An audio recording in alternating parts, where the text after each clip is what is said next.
Welcome back to my channel. It's been a minute since I've been sitting here, but I'm excited to start again. If you are new here, thank you so much for joining us. I'm so excited to have you on my channel. We talk about a true crime story, usually on Wednesdays. I've changed it since I started. So if that's something you might be interested in, you can go ahead and hit the little subscribe button down below, as well as the bell icon so you can be notified when I upload. You are seeing a mic in front of me again, and that's because I'm trying to record a podcast version of this while I'm sitting here recording the YouTube video.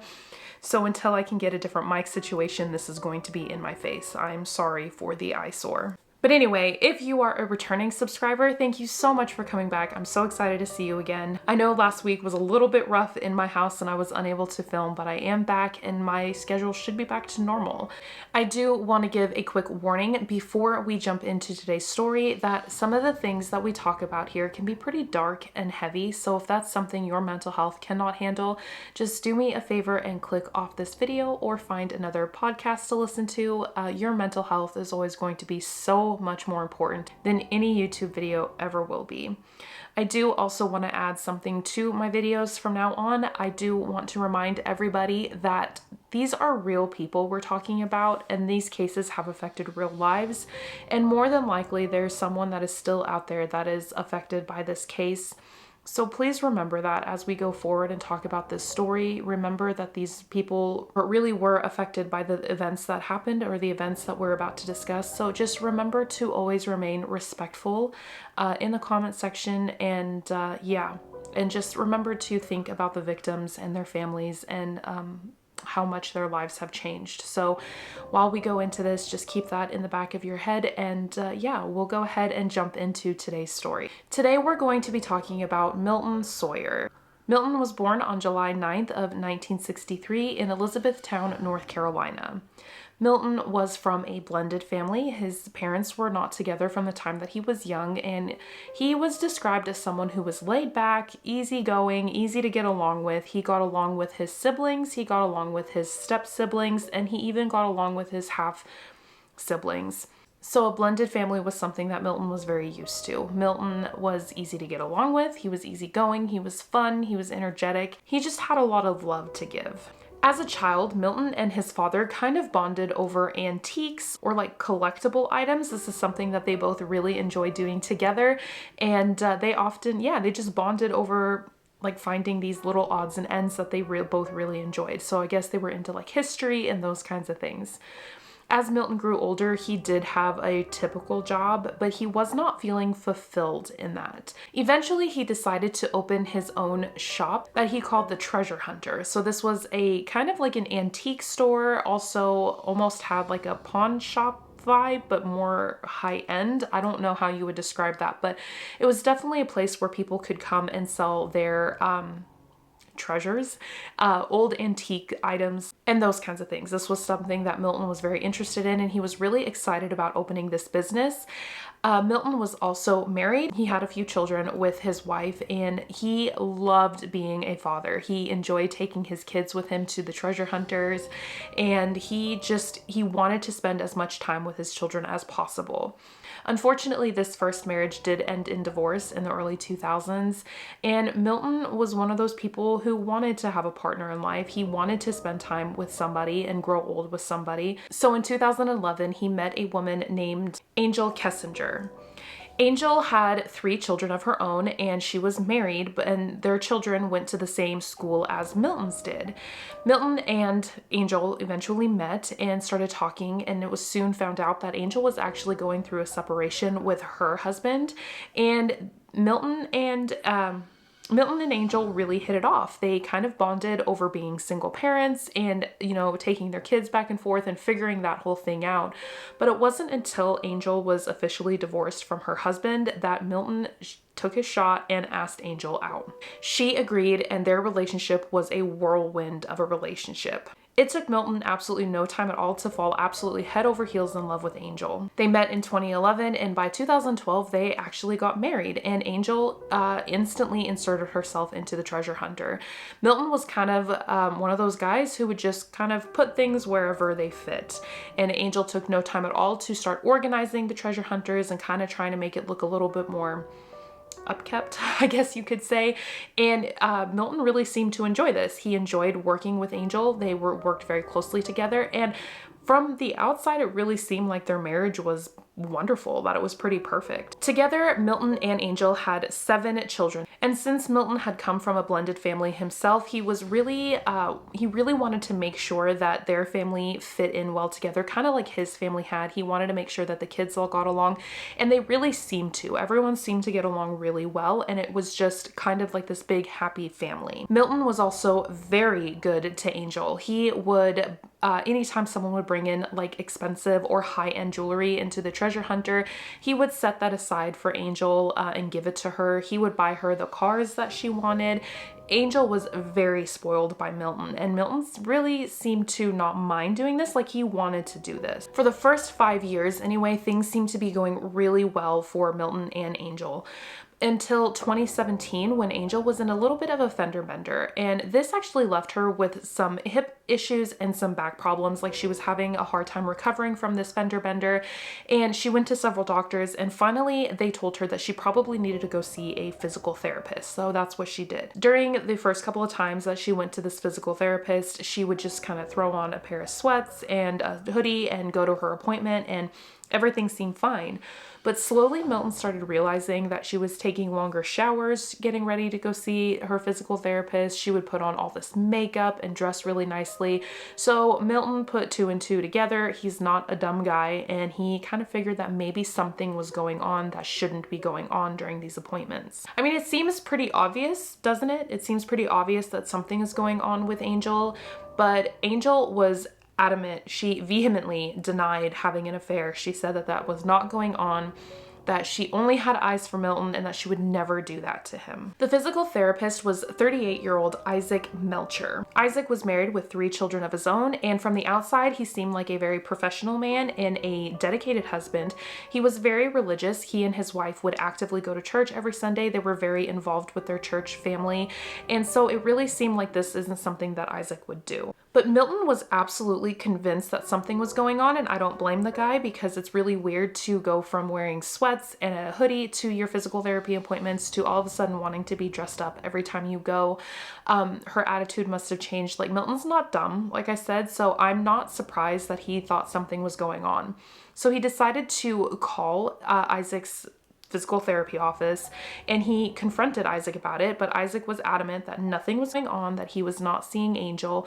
But Milton, still not convinced, decided to go confront Isaac at his office, and still Isaac said there's nothing going on. But it got to the point where Angel stopped seeing Isaac as a physical therapist. She was still completely adamant that she was not having an affair with Isaac. But things would continue to escalate. On August 2nd of 2018, around 2 in the morning, the Sawyer's neighbor is woken up by Angel banging on his door. When he goes to answer the door, he can see that Angel does have a wound on her head, and she is saying that somebody has broken into their home and that Milton is dead. This neighbor calls 911 and asks for police to come. 911, location emergency. My next door neighbor just came and knocked on my door. When I went to the door, she is crying, and she says she thinks her husband is dead. All right, and what makes it she think that he is deceased? She says she can't get him to wake up. And when they arrive, they go into the Sawyer household, and this is where they find their room in particular is absolutely ransacked. Their home is ransacked, and Milton is laying on the bathroom floor. He is face down, and he is tied up with his hands behind his back. Unfortunately, Milton was deceased when they entered. Angel was brought to a local hospital to be checked up on. She did have that wound on her head, and it was not a deep wound. It wasn't, anything. She was going to be just fine. The medical examiner first assumed that Milton could have died from positional asphyxiation. Milton wasn't a small guy by any means, and since he did have his hands tied behind his back and was laying on a hard floor, the medical examiner thought that he might have been unconscious, and it might have been hard for him to breathe. So it really could have been not an accident, because somebody broke into their home, but almost not intentional, like the intruder had not intentionally tried to kill Milton. Neighbors didn't give much information to investigators. All they said was that they had heard a loud bang sometime in the night, and there was really nothing else. So they decided to go speak to Angel in the hospital. And Angel had quite the story to tell. She said that earlier in the day, they had a couple come into the treasure hunters and sell a TV. This was not unusual. She said that Milton would often do almost shady business with people, that she knew for a fact that this TV had been stolen, and she had told Milton not to take the TV, but he had anyway. She knew that this couple was into some shady stuff, and that's why she didn't want to take this TV, but like I said, she said that Milton had taken the TV anyway, and this had actually ended in an argument between Milton and Angel. Police were also able to find that there was no forced entry into the home, and there was actually a key to the back door on the front porch. So they suspected that this is how the intruder got into the home, was with this key. They did send this key off to be fingerprint tested, but nothing conclusive came back. Angel told investigators that they kept that key there in case one of their children had to enter in or come into the home late at night and didn't want to wake up the parents. There were only 2 kids that were living inside the home at this point, and both of their these were both Angel's daughters, and they were actually at a sleepover at a friend's house, so it was just Milton and Angel at the home at the time. But she said that that's why they kept that key there, was in case the kids needed to come in late at night, they had access into the home. But police did figure that since there was no forced entry, this is exactly how the intruder got into the house. Angel was absolutely convinced that the intruder had been the couple that they had sold them the TV earlier in the day. This person's name was Dylan, and fortunately enough, he was kind of a frequent flyer with investigators or with just police in general. And even more fortunate, Dylan and his girlfriend had actually been arrested earlier that night on unrelated charges. These were drug charges that were not related to Milton's murder at all. But this really seemed like a viable lead, like this was something that investigators could absolutely go check out, and that's exactly what they did. They took Dylan and they started interviewing him about where he had been during Milton's murder. Dylan said, "No, I had nothing to do with Milton's murder." Angel said that the intruder had made entrance into their home around midnight. Dylan said that he and his girlfriend were actually not together during that time, but that he had been on the phone with his girlfriend right when Milton's murder was happening. Police were able to get phone records, and they did confirm that Dylan did have a solid alibi. He was on the phone with his girlfriend right around the time that Milton was being murdered. So Dylan and his girlfriend were ruled out pretty quickly. It was the very next day that the medical examiner came out and actually found the cause of death for Milton. While I told you at first he thought that it could have been positional asphyxiation, the medical examiner was able to find that this was in fact manual strangulation. So this meant that the robbery gone wrong was pretty unlikely, because manual strangulation is something that's very personal. It's a very personal kind of murder. And so investigators immediately thought that maybe this wasn't a robbery gone wrong, and maybe they needed to look a little bit deeper. So they started talking to Milton's friends and family, and that's when they found out about this alleged affair that Angel was having with Isaac Melcher. Friends and family of Milton came forward and said that Milton was convinced that she was having an affair, and he absolutely knew something was going on, even though Angel was very adamant that this was not happening. Friends and family of Milton also talked about Angel being pretty narcissistic.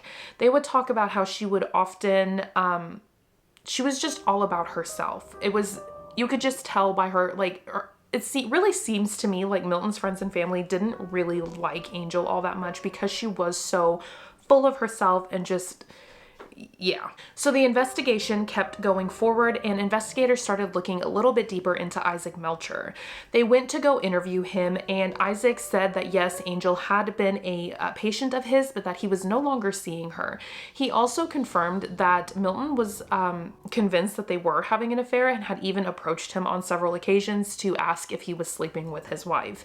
But Isaac was absolutely adamant that he was not, but he did also tell police that he was currently going through a separation with his wife. Investigators did ask if they could search Isaac's phone, and he said that he actually didn't have it, because during the night he had accidentally tipped over a jug of water that he used for drinking onto the phone, and it had actually completely destroyed the phone. He also told investigators that he had bought the phone around midnight on August 2nd, the night that Milton was murdered. So it seems pretty obvious at this point. He conveniently lost his phone right around the time when a murder happened. where he could possibly be a suspect, and it just seems really weird. So police decide to take this information to Angel, and this is when her true like narcissism really comes out. Angel keeps talking about how she was so beautiful and so many men wanted to be with her, and that certain men would come into the treasure hunter simply just to see her, and just kind of on and on. But she was also completely adamant that she was forever faithful to Milton, that she had never had an affair, that nothing of the sort had ever gone on. Angel also started throwing out other names of customers that they had that might be possible suspects. She also said that she had seen Facebook Marketplace posts of the jewelry, some of the jewelry that she thought might be hers, and just on and on. And these were all leads that detectives did follow, but all of them were dead ends. They led absolutely nowhere. They also decided to go through the Walmart security footage when Isaac said he had been there. And surprise, surprise, he was not on any surveillance footage anywhere in Walmart, not anywhere during the time that he said he had been to buy the phone. Which, why you would provide a false alibi that is so easy to look into is absolutely beyond me, but what do I know? So with Isaac's alibi in shambles, this gave police enough probable cause to get a search warrant for Isaac's home and his vehicle. On August 8th, they went to his house to execute the search warrant, but they were met by his wife, and she told investigators that Isaac had actually gone to Oregon to visit his mother, which again is very suspicious. Like, why would you leave town during a murder investigation when you're kind of a person of interest? But again, what do I know? Isaac's wife was very cooperative with police. She told them that she had no idea Isaac had any ties to Milton's murder. She didn't know that anything like that was going on. She also claimed to have no knowledge of Isaac and Angel having an affair. Police searched through the house and through Isaac's car, and they found absolutely nothing that could tie Isaac to Milton's murder. But they were still on this lead that maybe Angel and Isaac had done something to Milton, so they decided to go a little closer to Angel. That's when they asked Angel if they could go through her phone and kind of check things out, and that's when they saw messages from a man named Dustin Melcher. Investigators already knew that Dustin was Isaac's middle name. In those messages, they found a thread of very lovey-dovey messages. They were kind of talking like they were in a relationship, and it was just really weird. When they went back to all of the messages, they saw that there were messages from Isaac Melcher, and investigators asked Angel what was in those messages, and she deleted those messages in front of the detectives. Like, if that's not, that's super suspicious, like really, really suspicious. But they asked Angel like what was in those messages, and she was like, oh, he was just checking in on me and making sure that I was okay after losing Milton, and just those kinds of things. But why would you delete it if it was literally just you guys talking about if you were okay or not? But again, none of this is really solid evidence to arrest Angel or Isaac. But that's when they get a phone call from Oregon that's absolutely going to blow this case wide open. The call came in from a man named Louis Kazmaier. Louis had been a youth pastor in Oregon where Isaac had grown up, and he was Isaac's youth pastor. Isaac had kind of a troubled past as a teenager, and Louis had stepped in to be kind of a mentor for Isaac. When Isaac went on to get his degree for physical therapy and get married, Louis had stayed in touch with Isaac through Facebook, through social media, just trying to like see how well things were going for him. And as far as Louis knew, things were going really well for Isaac, and he was actually really proud of how far he had come from his teenage years. But Isaac had just recently come to see his mother, and that's when he requested to see Louis as well. Isaac had told Louis that I see you as my pastor, and I'm here to make a confession. This is when Isaac told Louis that he had murdered a man named Milton Sawyer. Louis told investigators that Isaac had told him that he had taken on this client, Angel Sawyer, and at first everything was professional, everything was well, but slowly Angel started kind of hitting on him a little bit, and he was able to kind of reject her and push her off. But one day he had come into the appointment with Angel, and she was sitting there without her top or her bra on.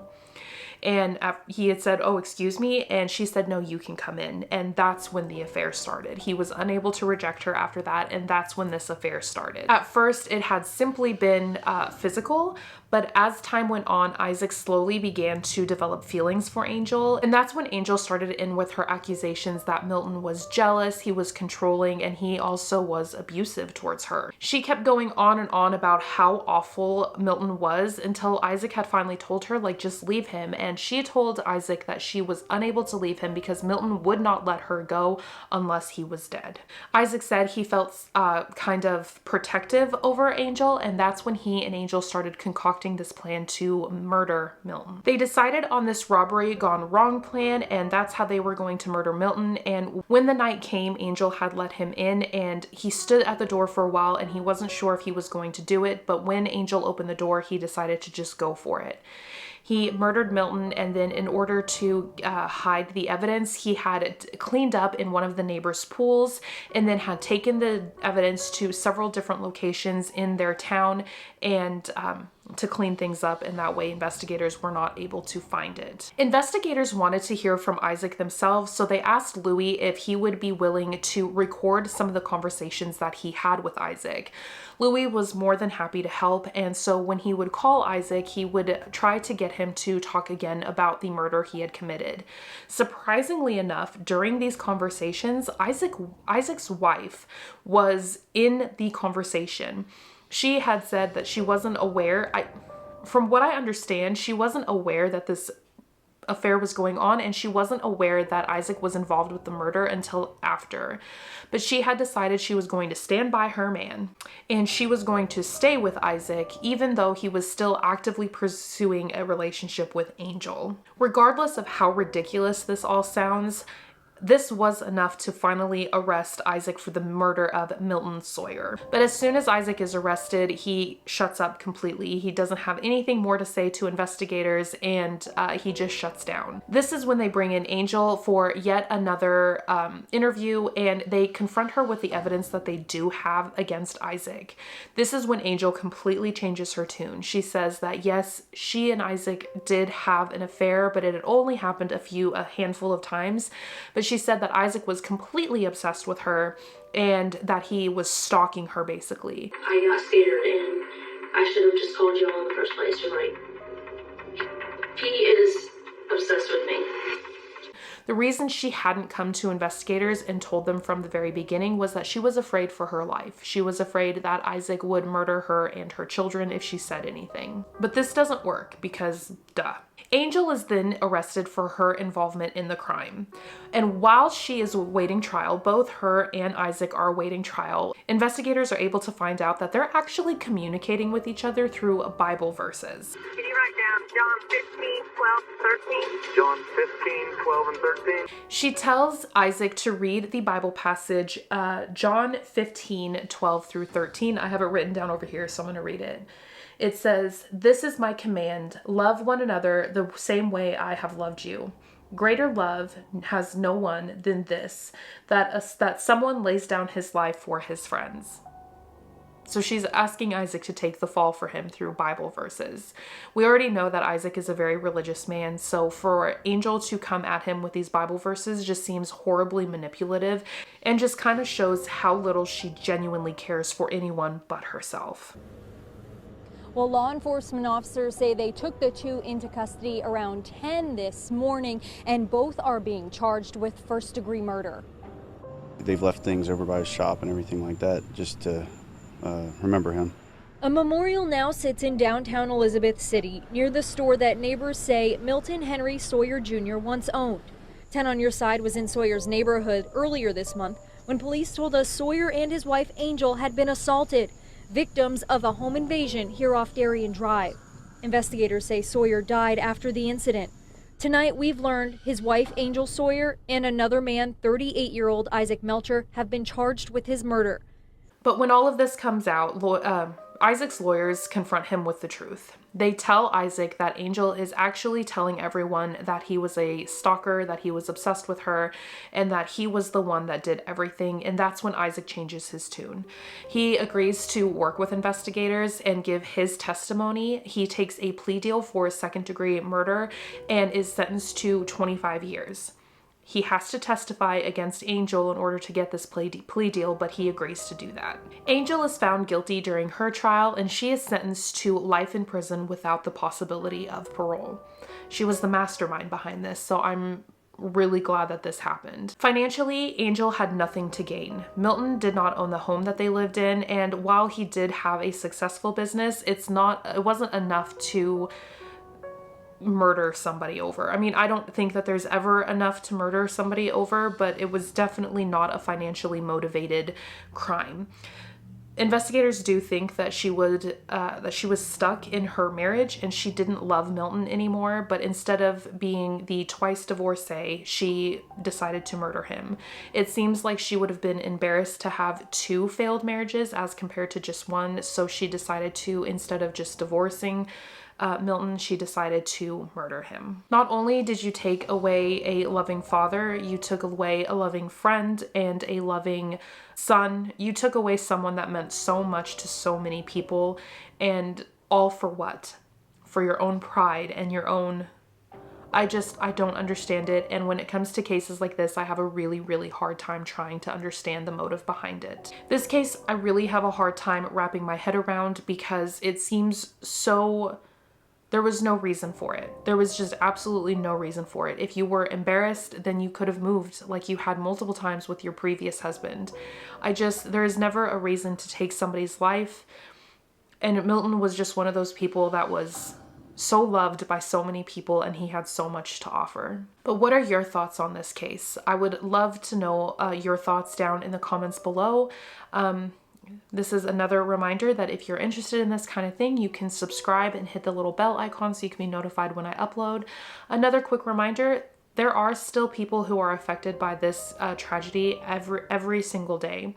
So please remember to be respectful and kind and just show your love and support to the family who lost someone that they love so very, very much. But that's really all I have for you today. I hope this finds you well. I hope it finds you safe and loved. Please remember that you bring so much beauty and light into this world. It's a much better place with you in it. So thank you for being here. I appreciate you all so very much, and I will see you next week. But I'm sending you so much love. Bye.